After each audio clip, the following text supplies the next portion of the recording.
कंदकोड़ में गुज़िरियल ॾींहं खां जिस्कम जिसाफ पारां शहीद बशीर खान कुरैशी 11वीं वरसी तक़रीब में शिरकत लाइ निकतल पैदल मार्च करमपुर लाड़े ते पहुची वियो। मच्छी बुंडो वारे इलाइक़े समेत मुख़्तलिफ़ स्टापनि चौकनि चौराहनि ते गुलनि जी वर्खा करे इस्तक़बाल कयो वियो। कंदकोड़ खां निकतल पैदल मार्च जी जिस्कम जिसाफ अॻवाननि वालीनो सब्ज़ोई देशी एजाज़ मलिक रूपलो बाजकाणी हफ़ीज़ सिंधी बशाम बाजकाणी ॿियनि अॻवानी कई। इन मौक़े ते करमपुर में पुण पैदल मार्च जो अब्दुल सुभान बिजाणी इरशाद बिजाणी ॿियनि इस्तक़बाल करे काफ़िले खे जूस पीआरे गुलनि जी वर्खा कई। इन मौक़े ते अॻवाननि चयो त सिंध जे मारवड़नि जे धणी जिस्कम चेयरमैन शहीद बशीर खान कुरैशी के धरती ऐं धरती जे मारवड़नि जे हक़नि जी आसरा जी जिदोजहद ऐं धरती जे मादनी वसीलनि ते धाड़नि ख़िलाफ़ आवाज़ उथारण धरती जी आज़ादी लाइ फ्रीडम मार्च करण जे ॾोह में ज़हर जो प्यालो पीआरे शहीद कयो। उन्हनि चयो त हिन पैदल काफ़िले ज़रिए शहीद जे कातिलनि जी गिरफ़्तारी जी घुर कयूं था। उन्हनि चयो त सिंध जी यूनिवर्सिटियुनि में शागिर्द सियासत ते पाबंदी हणी शागिर्दनि खे खंभे गुम कयो पियो वञे। जन कारवान जी मज़म्मत कंदे संदन आज़ादी जी घुर कयूं था। 3 अप्रैल ते कंदकोट खां वठी असां पैदल मार्च निकितो आहे शहीद सिंधु देश मोहतरम अबूजाद बशीर खान कुरैशी के भेटा पेश करण जे लाइ। असीं अॼु सुबुह जो मच्छी बुंडे खां निकिता आहियूं, अची करमपुर ते पहुता आहियूं। हर शेड्यूल मुताबिक़ असां ॾींहं में 25 किलोमीटर तय करे राति जो हुते स्टे करे ऐं 4 ॾींहंनि जो असांजो सफ़र आहे। असां इन पैदल मार्च में सिंधी क़ौम खे अपील था कयूं त बाबा तव्हां पंहिंजे हक़नि जे लाइ उथो त सही, तव्हां आवाज़ त उथारियो। अगरि असां घरनि में वेही होटलनि में वेही सिंधु देश जी ॻाल्हि कंदासीं असां वाक़ई सम्झूं था असां हिन पापी पाकिस्तान मां को बि उमेद नथा सम्झूं ऐं पीपल्स पार्टी जे जेकी हुकूमत आहे उन मां बि असांखे का उमेद न आहे।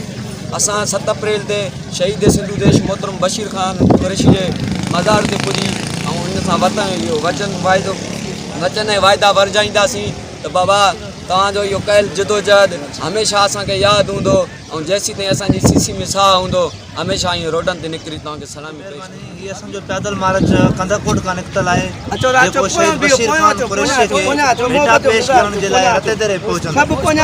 असां हिन जेको आहे पैदल मार्च जो पैगाम खणी शहीद बशीर खान कुरैशी के भेटा पेश कंदासीं ऐं उते ई वञी उहे मुतालबा कंदासीं। हिन सिंध जे रस्तनि ते मुतालबा कंदासीं।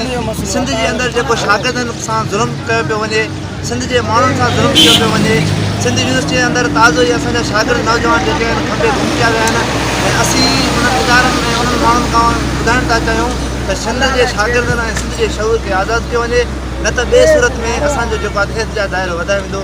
इंशाअल्लाह असीं 7 अप्रैल ते रत दरे पहुची शहीद बशीर खान कुरैशी खे भेटा पेश करे ऐं सलामी पेश कंदासीं। महिरबानी। कारकुननि जो ई काफ़िलो कल्ह 3 तारीख़ कंदकोट खां रवानो थियो आहे जेको शेड्यूल मूजिबि मच्छी बुंडे खां वरी अॼु 4 अप्रैल ते रवानो थियो आहे जेको हितां खां खानपुर ताईं वेंदो। असांजे पैदल मार्च जो फ़क़ति ऐं फ़क़ति मक़सदु इहो आहे त सिंध जे अबूजाद शहीद सिंधु देश मोहतरम बशीर खान कुरैशी जी तारीख़ी जदोजहद ऐं उन्हनि जी तारीख़ी क़ुर्बानी खे भेटा पेश करण जे लाइ असीं एहतिजाजी सूरत में वञी करे ऐं सिंध जा दर्द खणी करे सिंधी माण्हुनि जा दर्द खणी करे शहीद सिंधु देश मोहतरम बशीर खान कुरैशी जे 7 अप्रैल ते मज़ार ते भेटा पेश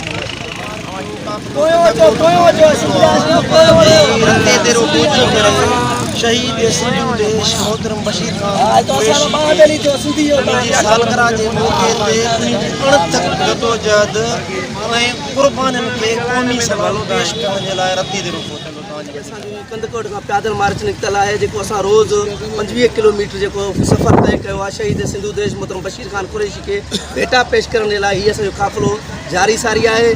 बशीर खान कुरैशी जो तो सिंधी मानून की मालकी के डोह में उनके कुठो वो उनके ज़ार जे शहीद किया।